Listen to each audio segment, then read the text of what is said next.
बहुत बदतमीज। वह बचा खाना मिट्टी में गिरा देती है क्योंकि उसे प्रोटो की मौजूदगी का आभास हो गया था। चार्ल्स जानता है कि उसके पास सिर्फ 29 मिनट हैं। उसे अपना सर्वश्रेष्ठ देना होगा। वह तलवार उठाता है जिसे उसने अभी खरीदा है और उसे अपनी आर्केन शक्ति से भरता है ताकि दक्षता बढ़े। आखिरकार चार्ल्स को वह मिल गया जिसकी वह तलाश कर रहा था। उसने पूरे मेट्रो में खोजबीन की और आखिर में उसे अपना शिकार मिल गया और हमें दूसरे ट्यूटोरियल की बॉस मिनहोक माई माँ केंचुआ दिखाई जाती है। माँ केंचुआ दूर से खड़ी होकर चार्ल्स को देखती रहती है और वह उसे उकसाने के लिए एक और केंचुए पर जोर से पैर मारता है जिससे वह केंचुआ दर्द से तड़पने लगता है। माँ अपने बच्चे को तकलीफ में देखकर बहुत गुस्से में आ जाती है। वह इतनी ज्यादा गुस्से में आ जाती है कि बहुत तेजी से आगे बढ़ती है। रास्ते में जितनी भी माँ केंचुए हैं उन सबको कुचल देती है और चार्ल्स खुद को बचाने के लिए बहुत तेजी से पीछे की ओर छलांग लगाता है। उस भयानक जीव को अपने सामने देखकर उसे पता है कि वह सिर्फ बड़ी है लेकिन उसमें कोई समझदारी नहीं है, इसलिए उसे मारने के लिए बस बुनियादी चीजें ही करनी होंगी। केंचुआ एक बार फिर चार्ल्स की ओर बढ़ती है और एक जबरदस्त छलांग लगाती है लेकिन चार्ल्स उसके हमले से बहुत आसानी से बच जाता है। चार्ल्स अब हवा में है केंचुए के ऊपर और उसका इरादा है कि वह इस लड़ाई को एक ही वार में खत्म कर दे। फिर हवा में एक गजेल की तरह घूमते हुए चार्ल्स पूरी ताकत से केंचुए के ऊपर तलवार से वार करता है और महसूस करता है कि वह उसकी उम्मीद से कहीं ज्यादा मजबूत है, इसीलिए उसे उस पर और भी कई वार करने होंगे। फिर वह केंचुए की मां के पूरे शरीर पर कई वार करता है और केंचुआ उन सभी जोरदार वारों को महसूस करने लगता है, घबरा जाता है और डिटॉक्स महोत्सव शुरू हो जाता है। हर तरफ हरा रस निकलने लगता है और चार्ली बस उस केंचुए को चिढ़ा रहा है और पूछता है कि अब वह क्या करेगी। ऐसा लग रहा है जैसे केंचुआ उसकी बात समझ रहा हो। प्रोटो लगभग एक ऐसी स्थिति में फंस जाता है जहां से निकलना मुश्किल है और उसे पता है कि केंचुए की मां पूरी ताकत से उसे मारने की कोशिश करेगी और केंचुआ वही करती है जो उसने पहले ही भांप लिया था और पूरी ताकत से उस पर टूट पड़ती है। प्रोटो बच जाता है और केंचुए में छेद कर देता है जिससे केंचुए की मां दर्द से चिल्ला उठती है, लेकिन चार्ल्स जानता है कि यह अंत नहीं है, उसमें अभी ताकत बाकी है। और इसी तरह प्रोटो फिर से केंचुए को चीर देता है, उसमें कई गहरी गहरी चोटें कर देता है। केंचुए से इतना सारा डिटॉक्स रस निकलते देख चार्ल्स जानता है कि उसका अंत अब करीब है। फिर वह जितना ऊंचा हो सके हवा में कूद जाता है जिससे वह बहुत ही कमजोर स्थिति में आ जाता है और केंचुआ जिसे कोई समझदारी नहीं है उसकी चाल में फंस जाता है। वह अपना विशाल मुंह खोलती है, उसे एक बार में निगलने की कोशिश करती है। चार्ल्स आभारी है कि केंचुए ने वही किया जो उसने सोचा था। इसी तरह वह सारी शक्ति एकत्रित करता है और अपनी नई आंखों का इस्तेमाल कर एक जबरदस्त हमला तैयार करता है और एक शक्तिशाली वार से केंचुए के सिर को भेद देता है। दृश्य ऊपर की ओर बदलता है जहां हमारा क्लोन सहायक दया की भीख मांग रहा है और उसके साथ ऐसा करना, उसे सुरक्षित क्षेत्र से बाहर निकालना, ठीक वैसा ही है जैसे उसे मार देना। और टोपेटिन्हो लॉयरो को कोई फर्क नहीं पड़ता। वह उसे चुप रहने के लिए कहता है और उसकी मुंह पर हल्की सी एक ठोकर मारता है। टोपेटिन्हो लॉयरो कहता है कि अगर सभी लोग उसे चुनने पर सहमत हो जाएं तो उसे बाहर फेंक दिया जाएगा। कुछ लोग कहते हैं कि यह झूठ है, उसने खुद फैसला लिया, किसी ने उसे सहमति नहीं दी। टोपेटिन्हो लॉयरो दर्जनों डरपोक लोगों को सुरक्षित क्षेत्र से बाहर निकाल देता है। उनमें से कोई उसका सामना नहीं करता और वह उन्हें धमकाता है। वह कहता है अगर वे यहाँ लौटे तो वह उन्हें खुद मार डालेगा। और इस तरह यह महसूस करते हुए कि टोपेटिन्हो लॉयरो ने इन लोगों को सुरक्षित क्षेत्र के बीच से बाहर निकाला है लेकिन पूरे क्षेत्र से नहीं। और 30 सेकंड बाद जब यह सुरक्षित क्षेत्र छोटा हो जाएगा तो ये लोग बाहर रह जाएंगे और आक्रामक गिनती शुरू हो जाएगी। 17 से, 13 से, 6 से। अरे ये तो बिल्कुल मेरी तरह गिन रहा है। सारे नर केंचुए बहुत खुश हैं क्योंकि नाश्ता तैयार है। 3 3 3 3 3। अरे 3 पर ही रुक गया, मुझे कुछ समझ नहीं आ रहा। टोपेटिन्हो लॉयरो इधर उधर देखता है और देखता है कि काउंटर 3 पर रुक गया है। कुछ तो गड़बड़ है, अब तक तो 0 हो जाना चाहिए था लेकिन ये 3 पर ही रुक गया। और सभी यह देखकर काउंटर की ओर देखते हैं और देखते हैं कि कुछ हुआ है क्योंकि वह काम करना बंद कर चुका है और सिस्टम सूचित करता है कि वे दूसरे ट्यूटोरियल में पास हो गए हैं। सुरक्षित क्षेत्र अब और नहीं सिकुड़ेगा। टोपेटिन्हो लॉयरो सोचता रहता है कि क्यों, क्या हुआ। और बाकी लोग जो सोच रहे थे कि वे सुरक्षित क्षेत्र के बाहर होंगे सभी राहत महसूस करते हैं क्योंकि वे अब सुरक्षित हैं। और ट्यूटोरियल के खत्म होने के साथ सभी को 600 अंक मिले जबकि दूसरे ट्यूटोरियल के खत्म होने में अभी भी 15 घंटे बाकी हैं। दृश्य नीचे की मंजिल पर बदलता है और व्यवस्थापक का नौकर बहुत हैरान है क्योंकि चार्ल्स ने उस चीज को मारने में कामयाबी हासिल कर ली। नौकर को लगा था कि यह असंभव है। चार्ल्स बहुत ही विनम्रता से कहता है कि यह बहुत मुश्किल था। नौकर चार्ल्स से पूछता है कि क्या वह चाहता है कि वह उसे ठीक कर दे और चार्ल्स जो बहुत चालाक है कहता है कि वह उसे ठीक कर सकता है बशर्ते कि यह इनाम के रूप में न गिना जाए क्योंकि ऐसी छोटी सी चोट तो उसकी जीवन शक्ति बढ़ने से जल्दी ही ठीक हो जाएगी। पिग्मी जोकर ताली बजाने लगता है और चार्ली को बधाई देता है क्योंकि एक आम इंसान ने कुछ अविश्वसनीय कर दिखाया है, दूसरे ट्यूटोरियल के बॉस को मार डाला। ये उसके लिए बहुत बड़ी हैरानी की बात है। और चार्ल्स जोकर से कहता है कि वह बहुत शोर करता है। चार्ल्स महसूस करता है कि उसे मां केंचुए को मारे हुए लगभग 30 मिनट हो चुके हैं और वह जानता है कि गुर्गे बहुत हैरान हैं क्योंकि उन्हें पूरा यकीन है कि उन्होंने कभी उम्मीद नहीं की थी कि मां केंचुआ दूसरे ट्यूटोरियल में मर जाएगी और वही मां केंचुआ उस ट्यूटोरियल की बॉस है।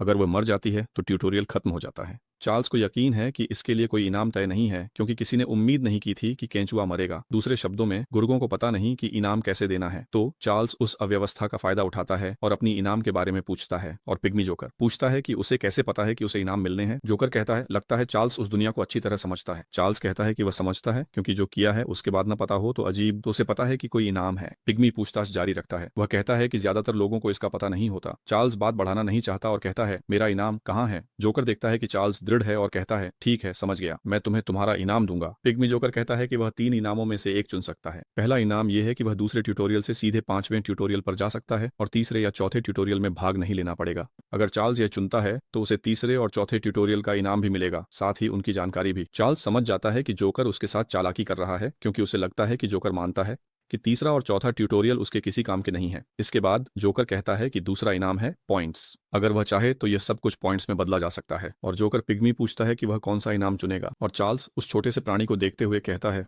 अरे तीसरा विकल्प क्या है? रक्त रंजित पिग्मी जोकर ने कहा कि तीसरा विकल्प है सीधे ओलंप से जुड़ना। और पिग्मी बताता है कि चार्ल्स को यह नहीं पता होना चाहिए, लेकिन वह ट्यूटोरियल तो बस आने वाली दुनिया के लिए एक शुरुआती कदम है। वह समझाता है कि उस टॉवर में जिसका वे सामना करेंगे बड़ी बड़ी संस्थाएं हैं, साथ ही अनगिनत ऐसे प्राणी हैं जिनके पास दिव्य शक्तियां हैं, और यही है तीसरा विकल्प, उसे सीधे ओलंप से जोड़ना, जहां इस दुनिया के सबसे बड़े प्राणी रहते हैं। जोकर चार्ल्स को समझाता है कि ओलंप उन बड़ी संस्थाओं में से एक है जो टॉवर को नियंत्रित करती हैं, और ओलंप द्वारा प्रायोजित होना बहुत बड़ा सम्मान है। और चार्ल्स सोचता है कि उसने कभी इसकी कल्पना भी नहीं की थी, क्योंकि वह जानता है कि ओलंप बहुत शक्तिशाली है, लेकिन उसने कभी नहीं सोचा था कि ओलंप ट्यूटोरियल में भी हस्तक्षेप करेगा। चार्ल्स जानता है कि अगर वह ओलंप से उधार लिया गया शक्ति लेता है तो वह निश्चित रूप से बहुत आसानी से टॉवर चढ़ जाएगा, इसीलिए वह दूसरा विकल्प चुनता है। जोकर पिग्मी समझ नहीं पाता और कहता है हाँ क्या? उन्होंने कहा कि यह मुद्दा है और मैं यह मुद्दा चाहता हूँ, मुझे दूसरा विकल्प चाहिए। और उसी समय प्रोटो को माँ केंचुए को मारने के लिए 10,000 पॉइंट मिल जाते हैं, और खूनी पिग्मी बहुत जिद्दी है। वह चार्ल्स से कहता है देखो, चूंकि तुमने अपने पॉइंट्स इस्तेमाल नहीं किए, तुम अब भी फैसला बदल सकते हो और ओलंप से बात कर सकते हो। वह चार्ल्स को मनाने की कोशिश करता है और वह कहता है कि चार्ल्स को समझदारी से फैसला लेना चाहिए, वह इतना जल्दबाजी में फैसला नहीं ले सकता।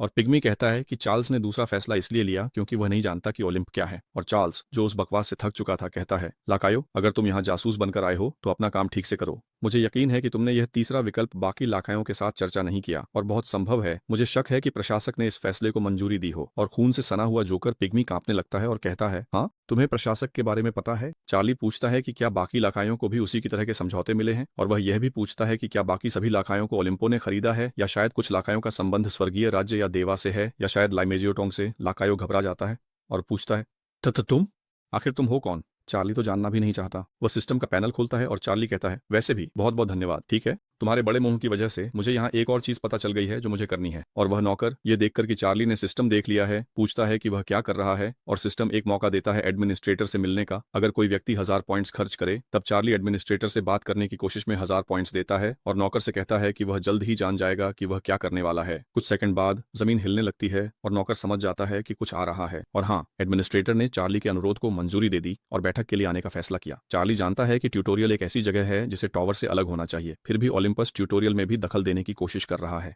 ऐसा है, वह इसे नजरअंदाज नहीं कर सकता, क्योंकि अगर ओलिम्पस ट्यूटोरियल में हस्तक्षेप करता है तो वह चार्ली की भविष्य की योजनाओं में भी दखल देगा। और ठीक उसी समय चार्ली के सामने एक आयामी पोर्टल खुलने लगता है, और उस पोर्टल से एक बहुत बड़ा पैर और एक विशाल हाथ जो एक योद्धा का है बाहर निकलने लगते हैं। और वह व्यक्ति कहता है ट्यूटोरियल में बैठक के लिए सिर्फ 1000 अंकों में अनुरोध।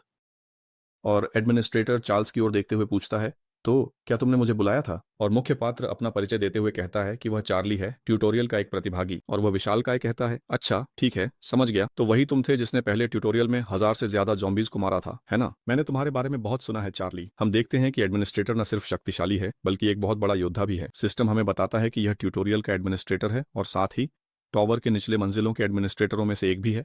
एडमिनिस्ट्रेटर चार्ली से पूछता है कि उसे उसकी मौजूदगी के बारे में कैसे पता चला और उसने मीटिंग का अनुरोध करना कैसे सीखा।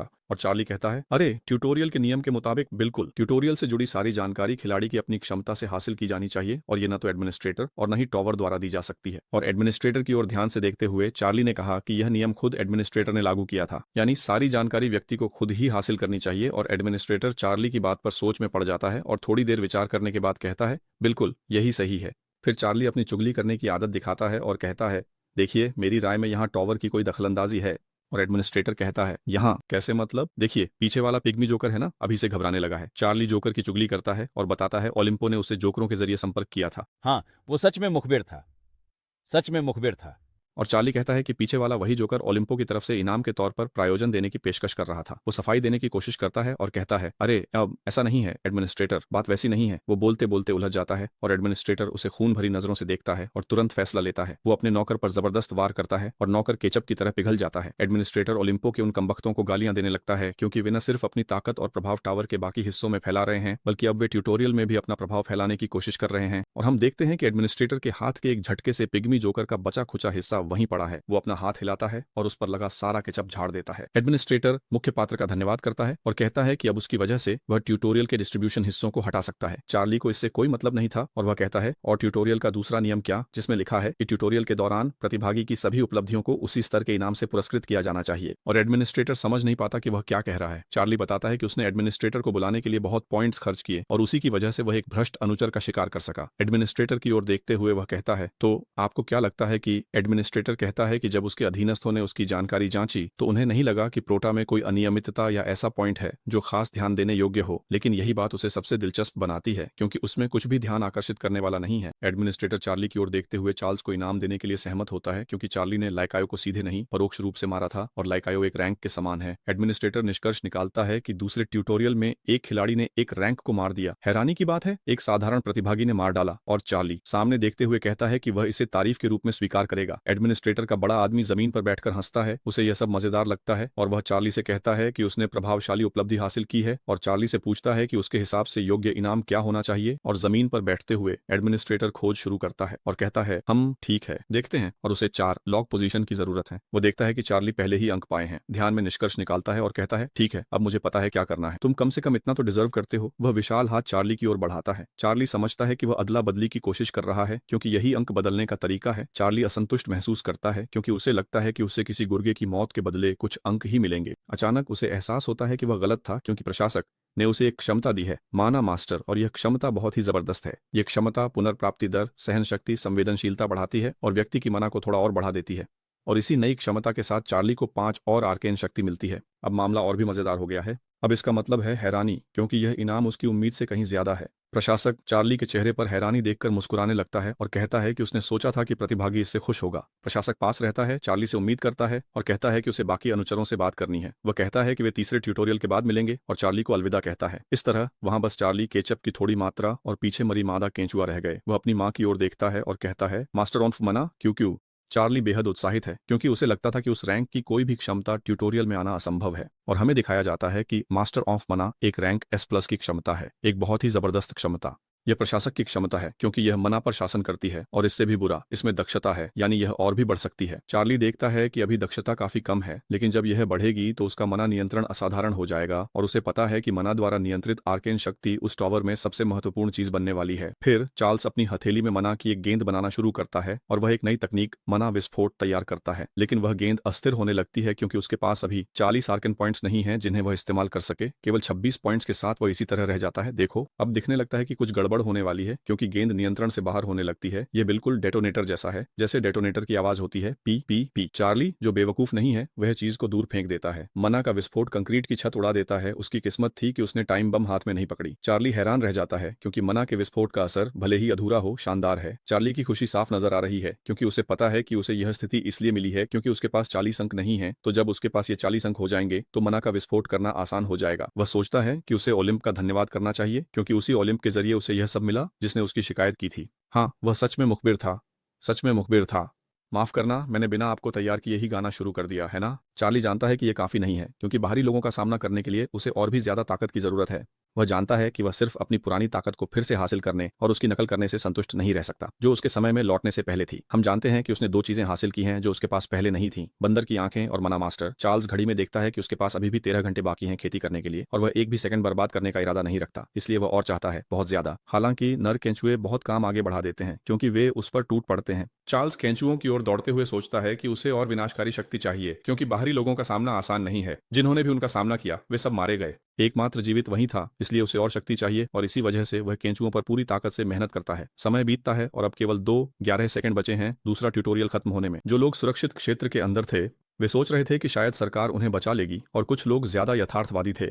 उन्हें लगता था कि तीसरा और चौथा ट्यूटोरियल भी होगा, लेकिन एक बात सब में समान थी, निराशा की भावना। 3 सहायक पात्र सुरक्षित क्षेत्र के अंदर हैं और वे वहां समय खत्म होने तक रुकने की भीख मांग रहे हैं। कोई एक सहायक पात्र को जोर से पकड़ लेता है और उसे चुप रहने के लिए कहता है और हम देखते हैं कि सुनहरे बालों वाला टोपेटिन्हो वहां का नेतृत्व कर रहा है। वह लोगों को अगला दस्ता बनाने और आपूर्ति की तलाश में बाहर जाने का आदेश दे रहा है। और फिर कायर टोपेटिन्हो लॉरिन्हो कहता है कि अगर वे बाहर नहीं गए तो वह खुद उन्हें बाहर फेंक देगा। टोपेटिन्हो लॉरिन्हो उन लोगों का उत्साह बढ़ाता है जो बाहर जाने वाले हैं। वह कहता है कि उन्हीं की वजह से जो लोग अंदर रह गए हैं वे जीवित रहेंगे, इसीलिए वे वहां मौजूद लोगों के जीवित रहने में योगदान दे रहे हैं। और उसने सबको बताया कि अब वह जगह सबसे ताकतवर का संसार बन गई है। सबसे ताकतवर हमेशा राज करता है और वह उस जगह का सबसे ताकतवर है। और इसी तरह टोपेटिन्हो लॉरेन्हो आखिरी बार आदेश देता है, जल्दी जाओ, नहीं तो देख लेना क्या होगा। लेकिन तभी एक सहायक किरदार कहता है, रुको, वह क्या है वहां? वहां एक आदमी है, देखो, जो अकेला हमारी तरफ आ रहा है, सुरक्षित क्षेत्र के बाहर, जहां बहुत केंचुए हैं। और कई लोग कहते हैं कि वह जरूर पागल होगा जो इस तरह सुरक्षित क्षेत्र के बाहर चल रहा है। सहायक किरदार उसे सावधान रहने और नीचे देखने के लिए कहता है। प्रोटा, जिसकी सारी इंद्रियां तेज हो गई हैं, केंचुए माचो से आती कंपन महसूस करने लगता है। मिस्टर केंचुआ माचो पूरी खुशी के साथ एक और को पकड़ने के लिए बाहर निकलता है और प्रोटा इतना प्रोटा है कि वह उसकी तरफ देखता भी नहीं, बस चलता रहता है। मिस्टर केंचुआ माचो पूरी रफ्तार से प्रोटा को निगलने की कोशिश करता है और वह बड़ी आसानी से एक ऊंची छलांग लगाता है और अपने पैरों में मना की शक्ति का इस्तेमाल करते हुए पूरी ताकत से जमीन पर उतरता है, जिससे केंचुआ एक ही वार में कुचल जाता है। और हम देखते हैं कि डिटॉक्स जूस की कितनी बर्बादी हो गई। चिंता मत करो मेरे प्यारे, मैं तुम्हारे लिए उस जूस का एक गिलास ले आऊंगा। जो भी लोग सुरक्षित क्षेत्र में थे वे प्रोटा की ताकत देखकर दंग रह गए, क्योंकि उसने उस जीव को अपने पैरों से मार डाला। और चित्रकार, जो इस कहानी का भगवान है, उसने हमें 5 मिनट और देने का फैसला किया।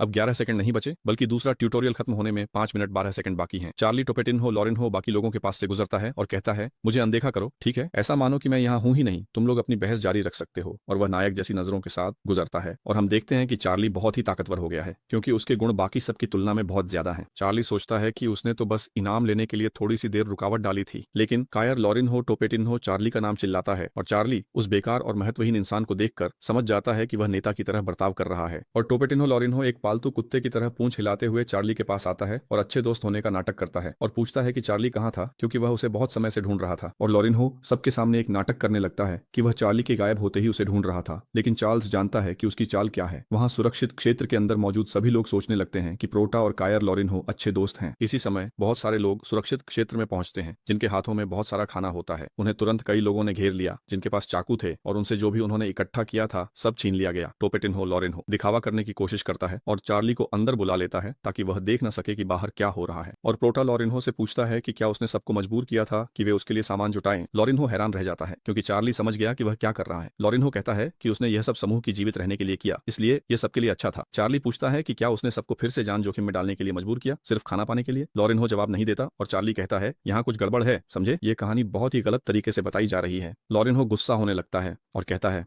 सुनो चार्ली, इस नए दुनिया में अगर तुम्हें जिंदा रहना है तो तुम्हें कायर बनना पड़ेगा, तो मैं वही कायर बनूंगा। और वह चार्ली से पूछता है कि क्या उसे लगता है कि वहां अब भी कानून और नैतिकता की कोई अहमियत है, कि उस जगह पर जिंदा रहने के लिए उसे जंगली, स्वार्थी और क्रूर बनना पड़ेगा। यही चीजों का प्राकृतिक क्रम है। और लॉरेन्हो चार्ली पर हंसने लगता है और कहता है, अरे चार्ली, तो क्या तुम ये नहीं जानते थे? जैसे ही चार्ली लॉरेन्हो को जवाब देने जाता है, दूसरे ट्यूटोरियल का क्रोनोमीटर शून्य हो जाता है और जो भी लोग सुरक्षित क्षेत्र में होते हैं उन सभी को सजा दी जाती है। उन सभी से 500 अंक काटे जाते हैं। इन्वेंट्री की सभी वस्तुएं भी घटा दी जाती हैं। अगर कोई व्यक्ति मरता है तो उसकी इन्वेंट्री का सामान हटा दिया जाएगा और सभी लोग घबरा जाते हैं, क्योंकि उनकी जमा खाने पीने की चीजें और बाकी सामान अचानक घट जाता है, गायब हो जाता है। चार्ली टोपेटिन्हो लॉरेन्हो से कहता है कि अगर वह इसी तरह जंगली की तरह जीना चाहता है तो ठीक है, वह इसमें दखल नहीं देगा। अब मैं तुम्हारे साथ इसमें हिस्सा नहीं लूंगा और न ही तुम्हें बताऊंगा कि तुम्हें क्या करना चाहिए।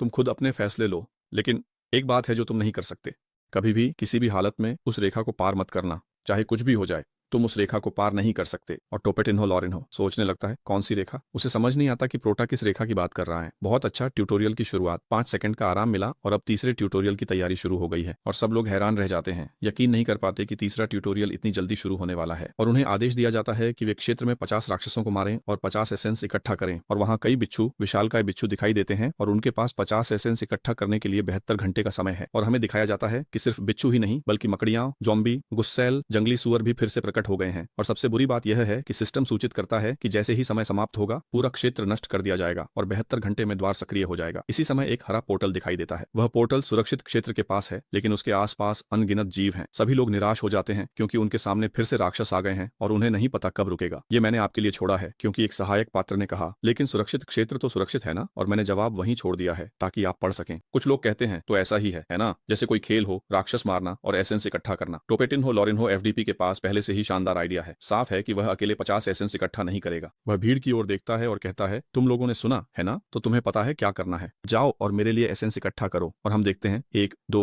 कई एसेंस गिरते हुए। हम देखते हैं कि ये प्रोटा की एसेंस है। प्रोटा के पास कुल 132 एसेंस है और वह अपना पुराना बैग छोड़ देता है क्योंकि वह इतनी सारी एसेंस के लिए छोटा पड़ गया है। प्रोटा अब एक और बड़ा बैग पहनता है जिसमें और ज्यादा एसेंस आ सकती है और जानवरों को देखकर उसे पता है कि अब फार्मिंग का समय है, चलो फार्मिंग करें। वहां श्रीमान चूहा भी है। चार्ली का एक लक्ष्य है, वह 1000 एसेंस हासिल करना चाहता है, तो वही है फार्म करना, फार्म करना, फार्म करना, जब तक मर ना जाए। चार्ल्स अपनी आंखों के सामने उन जानवरों को देखकर अपने हाथ में जादू इकट्ठा करने लगता है, क्योंकि उसकी मना भी बढ़ गई है और हमने ये पहले भी देखा है। वह अपनी आंखों के सामने दर्जनों जानवरों के साथ मना विस्फोट कास्ट कर रहा है और हमें बताया जाता है कि मना मास्टर की प्रवीणता में 0.5% की वृद्धि हुई है। उसे पता है कि दूसरे ट्यूटोरियल में उसे बहुत किस्मत मिली थी, क्योंकि वह 132 मना एसेंस इकट्ठा करने में सफल रहा, लेकिन अपने लक्ष्य के लिए वह और चाहता है। उसके हाथ में मना विस्फोट बढ़ने लगता है और हमेशा की तरह असामान्य आकार लेने लगता है। जब मना विस्फोट की वृद्धि 100% तक पहुंचती है, चार्ल्स जानता है कि अब वह इसे छोड़ने के लिए तैयार है। और इसी तरह हमारा प्रोटोगोनिस्ट, जो बहुत जबरदस्त है, एक नई क्षमता बनाता है, मना विस्फोट। चूंकि उसके पास 40 अंक नहीं है, उसे मना को पूरी तरह नियंत्रित करने में कठिनाई होती है और वह उस गर्म आलू को अपने हाथ में नहीं रखेगा, इसलिए वह विस्फोट सभी जीवों पर फेंक देता है और मना सब कुछ चीरती हुई सामने के सब कुछ को मार देती है। चार्ल्स हैरान रह जाता है, क्योंकि उसे उम्मीद नहीं थी कि यह काम करेगा। उसे हाथ में बहुत दर्द महसूस होता है, क्योंकि मना विस्फोट को नियंत्रित करना आसान नहीं है। और एक और बात, उसे इस प्रक्रिया में सारी मना का इस्तेमाल करना पड़ा, लेकिन वह जानता है कि अगर वह अपने गुणों और मना मास्टर की दक्षता बढ़ा लेता है तो यह मना विस्फोट बहुत उपयोगी चीज बन जाएगा। चार्ल्स पूरी तरह थक जाता है, क्योंकि उस विस्फोट ने उसकी सारी मना खत्म कर दी, लेकिन इसमें एक अच्छी बात भी थी, उसने अपने सामने मौजूद सभी जीवों को भी मार डाला। चार्ल्स जमीन पर पड़ी मना की एसेंस इकट्ठा करना शुरू करता है और बताता है कि मना विस्फोट का इस्तेमाल करना उसके मना नियंत्रण को मापने का एक पैमाना है। वे चूहे जो मना विस्फोट के सामने नहीं थे, डर के मारे कांप रहे हैं, क्योंकि मौत उनके सामने से गुजरी और वे कुछ भी नहीं कर सके।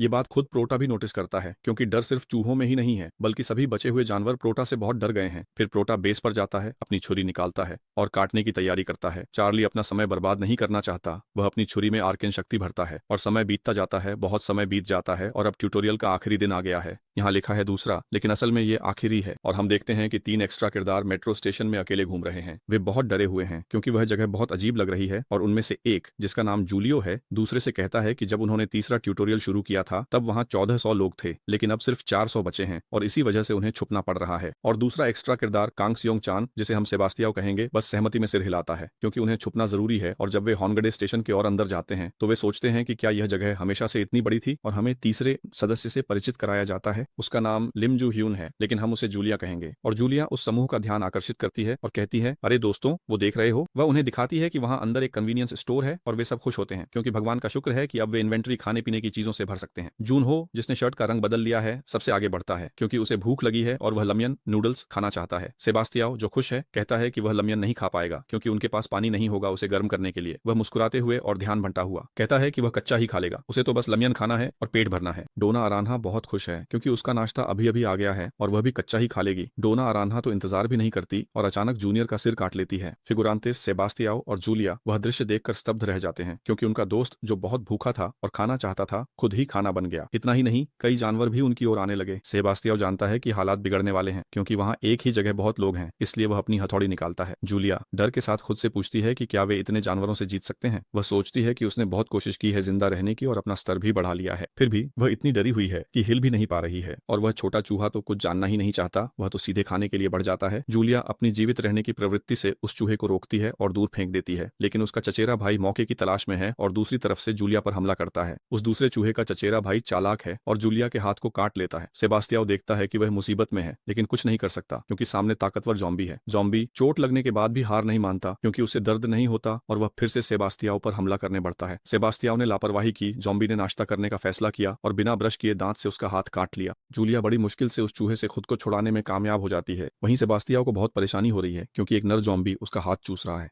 जूलिया अपने दोस्त को देखकर ध्यान भटका लेती है, क्योंकि वह जानती है कि अगर सब कुछ ऐसे ही चलता रहा तो दोनों वहीं मर जाएंगे, और वह तो सच में जिंदा रहना चाहती थी। और चूहे के चचेरे भाई का चचेरा भाई उस मौके को देखता है और जूलिया पर झपट पड़ता है, और अब वह पूरी तरह निराश हो चुकी है, ये जानते हुए कि वह इससे बच नहीं पाएगी। अचानक जूलिया अंगूर फैंटा से भीग जाती है और चूहे के चचेरे भाई का चचेरा भाई मर जाता है। जूलिया, जो फैंटा अंगूर से भीगी है, नहीं जानती क्या हुआ, बस जानती है कि किसी चीज ने चूहे को मारा और वह मर गया। यार, कौन जानता है कि आसपास कौन था जो देखने की कोशिश कर रहा था कि किसने फैंटा अंगूर चूहे पर फेंकी। पीछे एक अंधेरी जगह से हमें आवाज सुनाई देती है, अरे तुम लोग कितने शोरगुल वाले हो, मैं तो सो रहा था समझे, तुम लोगों ने मुझे जगा दिया। अब जब मैं जाग गया हूं तो मैं बहुत गुस्से में हूं। हम देखते हैं कि वह प्रोटा है जो बंदर की आंखें पहने, मैंने नहीं बताया ठीक है, लेकिन बंदर की आंखें बहुत चीटिंग हैं। मुख्य किरदार प्रोटा, हमारे सब्सक्राइबर चार्ल्स दा सिल्वा अजेवेदो गुस्से में आंखों में आग लिए एक और फैंटा अंगूर की कैन पकड़े हैं। जूलिया जब प्रोटा को देखती है, उसे एहसास होता है कि स्तर और गुण सच में होते हैं, क्योंकि जो कुछ भी प्रोटा ने किया है वह अविश्वसनीय है। वह प्रोटा की ओर देखती है और देखती है कि वह एक और कैन फेंकने की तैयारी कर रहा है। उसे समझ आता है कि चार्ली कितना असाधारण है। उसने एक कैन से राक्षस को मार डाला और प्रोटा दूसरी फैंटा अंगूर की कैन जोम्बी के सिर पर फेंकता है और सिर्फ एक कैन से उसका सिर धड़ से अलग कर देता है और फैंटा अंगूर चारों ओर उड़ गई।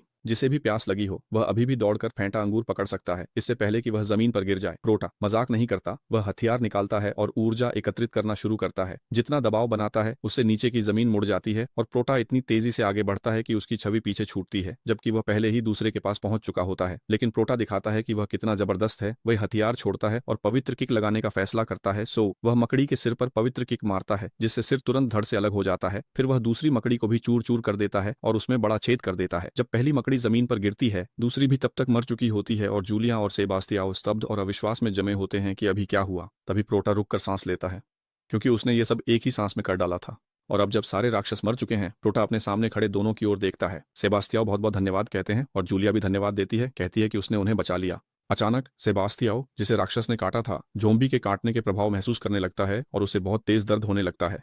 वह जमीन पर घुटनों के बल बैठता है और जूलिया मदद करने की कोशिश करती है, जबकि प्रोटा इन्वेंट्री में हाथ डालकर कुछ निकालता है। वह चमत्कारी मरहम निकालकर जूलिया को देता है। वह कहता है कि मरहम उसकी चोट पर लगा दे, यह असरदार होगा। इसके बाद प्रोटा पूछता है कि उसकी जीवन शक्ति कितनी है और सेबास्तियाओ जवाब देता है कि लगभग 17। प्रोटा मजाक करते हुए कहता है कि कम से कम वह मरेगा नहीं, हालांकि हो सकता है कि वह अपना हाथ हिला न सके। वह मरे हुए जैसा चेहरा बना लेता है। जूलिया सेबास्तियाओ से कहती है कि जल्दी से यह मरहम लगा ले ताकि वह बच जाए और ज़ॉम्बी में न बदल जाए। प्रोटा अभी अभी जागा है, सोचता है कि शायद उसने और 6 घंटे सो लिए होंगे। थकान तो चली गई है, लेकिन वह थोड़ा और सोना चाहता है, क्योंकि वह अभी भी बहुत थका हुआ है और उसे याद आता है कि जब से ट्यूटोरियल शुरू हुआ है 4 दिन पहले, उसने अब तक नींद नहीं ली है।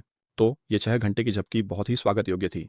प्रोटा को याद आता है कि उसे बिना खुशबू वाली एक खरीदारी करनी पड़ी थी, जिससे उसकी गंध गायब हो जाती है और जानवर उस पर हमला नहीं करते। इसी वजह से वह बिना किसी परेशानी के सो सका। अब जब वह जाग गया है, चलो फिर से फार्मिंग करते हैं, है ना? जब मैंने उस जोड़ी की ओर देखा जिनकी झपकी मैंने खराब कर दी थी, वह बस पीठ घुमाकर चला गया और मैंने उन्हें वहीं छोड़ दिया। और जूलिया उसे दूर जाते देखकर पूछती है क्या वह उसी जगह शिकार करने जा रहा है। वह चेतावनी देती है कि यहाँ नीचे ऊपर से ज्यादा राक्षस हैं। वह प्रोटा से कहती है कि अगर किस्मत खराब रही तो उसे भूमिगत सांप मिल सकते हैं। और प्रोटा कहता है नहीं, मैं यहाँ रुकने का इरादा नहीं रखता। मुश्किल से कोई जानवर है, बस मेरा रेस्टोरेंट और आराम की जगह है, मैं यहीं सोता हूँ। पूछती है ऐसा कैसे आराम, तुम इतने सारे जानवरों के बीच में सो भी पाए? और चार्ली एक श्रेष्ठता भरी नजर के साथ कहता है कि उसकी शिकार की जगह कहीं और है और वह मेट्रो में और नीचे दूसरे स्तर की ओर उतरने लगता है और वहां तो और भी ज्यादा सुनसान है। दूसरा स्तर ही डंजियन का प्रवेश द्वार है। यही वह जगह है जहां प्रोटा शिकार करता है। चार्ली उस जोड़ी से पूछता है कि वे नीचे क्यों आए, जबकि उन्हें पता है कि यह जगह खतरनाक है। जूलिया ने चार्ली से कहा कि शायद उसे नहीं पता ऊपर क्या हो रहा है, क्योंकि बाहर सब कुछ बदल गया है। उन्होंने कई समूह बना लिए हैं, कुछ समूह एक दूसरे को मारने लगे हैं, ऊपर पूरी तरह हंगामा मचा है। और वह यह कहकर अपनी बात खत्म करती है कि ऊपर तो लगभग नर्क जैसा हाल है, क्योंकि सभी लोग एक दूसरे की एसेंस छीनने की कोशिश कर रहे हैं। चार्ल्स डंजियन के अंदर बढ़ते हुए यह निष्कर्ष निकालता है कि उन पर हमला हुआ था और इसी वजह से वे वहां भाग कर आए। जूलिया कहती है कि हाँ, यही हुआ था। सेबास्तियाओ कहता है कि जिस जगह वे हैं वह इतनी खतरनाक है कि बाकी लोगों ने उनका पीछा करने की परवाह नहीं की। और चार्ली और भी तेजी से चलते हुए उनसे पूछता है लेकिन क्या तुम लोग भी लगभग मर ही नहीं गए थे? और जूली ने कहा कि यह सब इसके लायक था, क्योंकि आखिरकार वे बच गए। वह कहती है कि यह सब उन्हीं की वजह से संभव हो पाया। वह अपनी बात पूरी भी नहीं कर पाई थी कि उसने डंगोयन के अंदर से कई डरावनी आवाजें सुनी। और सेबास्तियाओ डर के मारे कांपते हुए, ये कैसी आवाजें हैं? चार्ली पीछे मुड़कर कहता है मेरी वजह से?